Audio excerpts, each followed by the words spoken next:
So you want to make $10,000 a month. Most people take the traditional route. However, deep down you feel like there must be a faster way you can make over 10K per month with more freedom, and that's exactly where the new route comes in. You can follow this route completely for free, and how you navigate it will depend on you. It also doesn't matter how old you are, so I was forced down this route early on, and I believe that's one of the key reasons I became a millionaire in my 20s. Step 1. Consume. Step 1 is consume. Believe it or not, you don't know everything. If you think you do, then you're delusional and arrogant. So what's the solution to this? It's simple: consuming knowledge. Think of it this way. It's like gathering resources in Minecraft. You need the right materials to build, survive, and ultimately conquer. However, the education system never really teach you how to find information worth consuming. It's not as simple as reading boring textbook or a quick Google search. So here's some advice. Before you even reach for your laptop, you need to identify what you want to learn. This needs to be some kind of high-income skill. Some examples that come to mind are video editing, high-ticket sales, web design, coding, graphic design, and copywriting. Honestly, there are so many out there. Just pick one that you feel you'd already have a little bit of a natural gift for. It's always easier to sharpen a strength and develop a weakness. Once you've narrowed it down, this area will become your focus. Now you need time to seek out credible sources. I know I'm biased, but I think the best place to do this is on YouTube. Find some trustworthy experts with large audiences. Watch their videos and note down their key points. You need to extract the key information, not copy down their life story. Ask yourself, what point is that person actually making, and what lesson is behind their story or experience? Once you've done that and your notes are looking solid, I'd start to look at the types of people that are watching and engaging with that content. If you notice they have a strong community, then get stuck in. I'd even go the extra mile and head over to Reddit and Discord. This way, you'll be able to connect with people that are passionate about the same niche as you. Engage with them, ask questions, and learn from their experiences.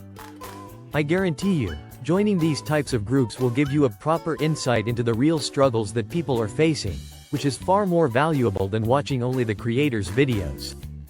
It's one thing to learn from top creators online, but when you dive into these communities, you get a front row seat to see what's really going on, giving you access to priceless knowledge.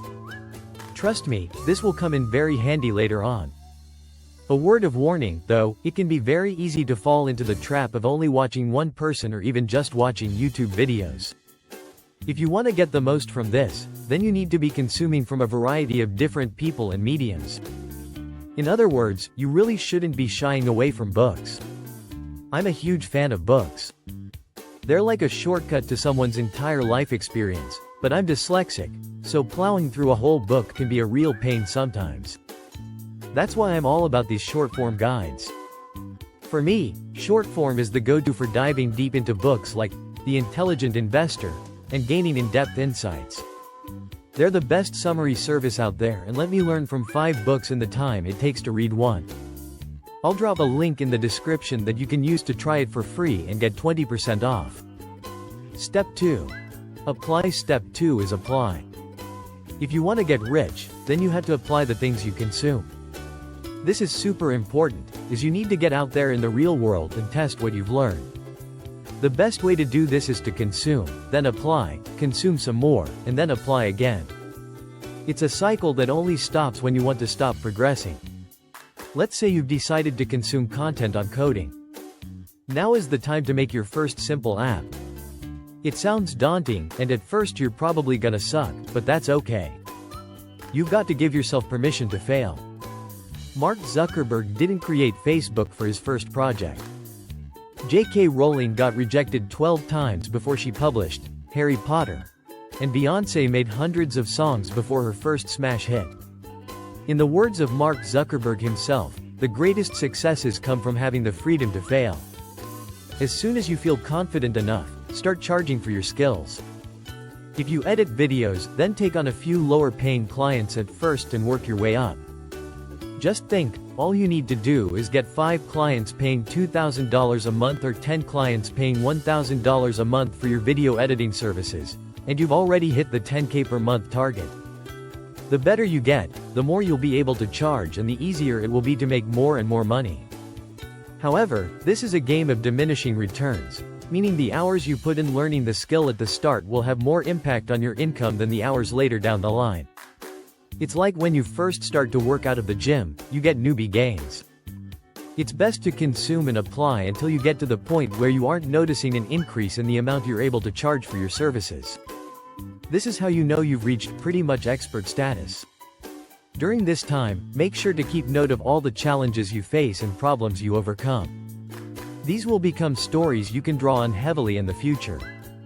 Believe it or not, during the apply stage, the most important thing you'll gain isn't the money, but instead the experiences themselves. Once you're an expert in a specific high-income skill, it can be very easy to get stuck here, trading every hour you have to earn 10K per month. But remember, the goal isn't to reach 10K and lose all your freedom. So instead, I recommend doing these 2 things. Firstly, start to scale your high-income skill into a real business.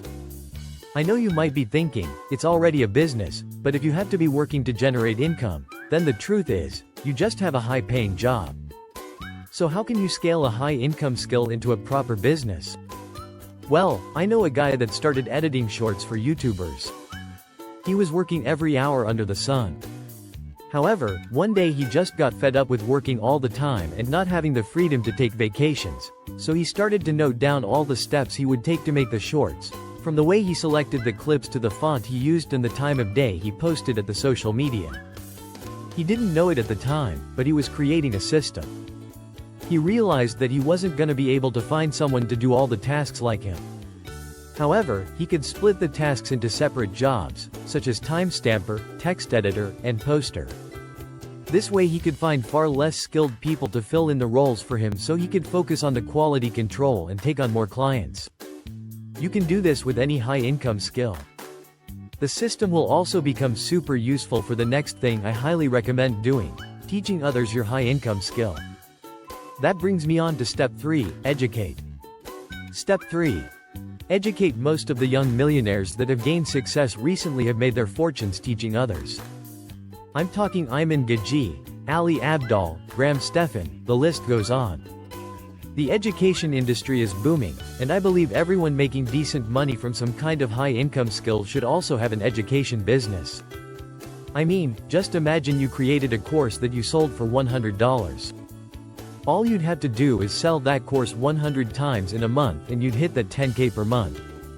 The great thing is you only have to make it once and then you can sell it again and again, getting your freedom and time back. Education products don't just have to be online courses. You could also start exclusive membership sites, subscription podcasts, communities, personalized coaching, and more. These types of businesses are extremely cost-effective to set up and run. They also have the upside of being extremely scalable as they generate predictable, reoccurring revenue. Now, reoccurring revenue is the holy grail in the business world. I mean, there's a reason why everything is turning into a subscription nowadays. If you know how much money is coming in every month, then it gives you the confidence you need to expand your business and eventually hire people without worrying too much about your cash flow. I know multiple people making millions using this business model all from their laptop. Look, I know it might sound super complicated, but all you have to do is sign up to an all-in-one platform like Kajabi and they'll handle all the business stuff for you so you can focus on creating your education products. Just make sure the platform you choose to host your course or community doesn't take a cut from your revenue and that everything remains controlled and owned by you. That's why I like Kajabi, as you keep 100% of what you earn. They also give you lots of analytic tools, easy payment options, email marketing tools, and customizable website templates all built in. To build a successful business on Kajabi, all you need is 10,000 loyal fans buying $100 product and you've got $1 million education business. I'll talk about how you can build an audience like this in a second. I reached out to Kajabi to see if they'd be interested in sponsoring this portion of the video. They agreed and are offering a free 30-day trial to start your business if you go to kajabi.com/mark. So feel free to head over there and sign up once you're ready to host your education product and make some predictable, reoccurring revenue. You might be thinking that giving away your secrets will impact your earnings. However, honestly, only a very small percentage of people actually take action. That's what separates us from most people. And honestly, if you don't teach others, then someone else will. But why would someone listen to you and not someone older and more experienced? Relatability. It's as simple as that. You've recently been in their shoes and can relate to how they're feeling much better than an old professor that's teaching from textbooks. That's part of the reason my channel has been so successful. I've been there and done it. I know what it's like starting with no money or qualifications, and I put in the hard work. That's why you can't just skip to this step before actually applying what you consume online. There are too many parrots out there. Your real stories and experiences will make you stand out. But what if I get lots of hate? Look, what's scarier to you? Looking back 10 years from now, seeing your life exactly as it is, the same job, same income, same routine, or facing a few harsh comments online? To build any kind of audience online, you're gonna have to deal with a small group of people who don't like you, but that's how you know you're doing it right. The worst thing to be is vanilla. How to get started now. So how can you actually build an audience and educate people through your experiences? Most people will tell you to start with your story, but the issue with this is that no one actually knows who you are yet. You don't have that social presence online to make people care. Sure, sometimes out of the blue, these videos can hit an algorithm, but these people never build a lasting following. I would personally start with posting content that directly speaks to your audience and their needs. You could do a combination of videos, blog posts, or tweets. You need to talk about a shared problem and teach people how to fix that problem through actionable advice. Really think back to when you started and all the problems you were facing. This is your superpowers. You can really tap into their thoughts. When people scroll through social media, the posts that make them stop are often the posts that make them feel something, posts that hit that emotional trigger. So hit them hard in your first line. Make them stop and think, wow, this is just how I feel. One of the best tips is to use something I created called the impact principle. I is for inspire. You want your audience to feel motivated by your story, showing them that change is possible. M is for message. You should always try to have a clear and concise message that's not only easy to understand, but easy to remember. Every time they think of that message, they'll think of you and your content. P is for practical.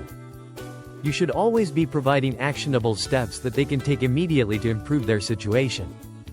Forget all that mindset stuff. That's not helping anyone. A is for authentic. You should always be yourself and speak about your own experiences from the apply stage to really resonate with your audience. C is for connection.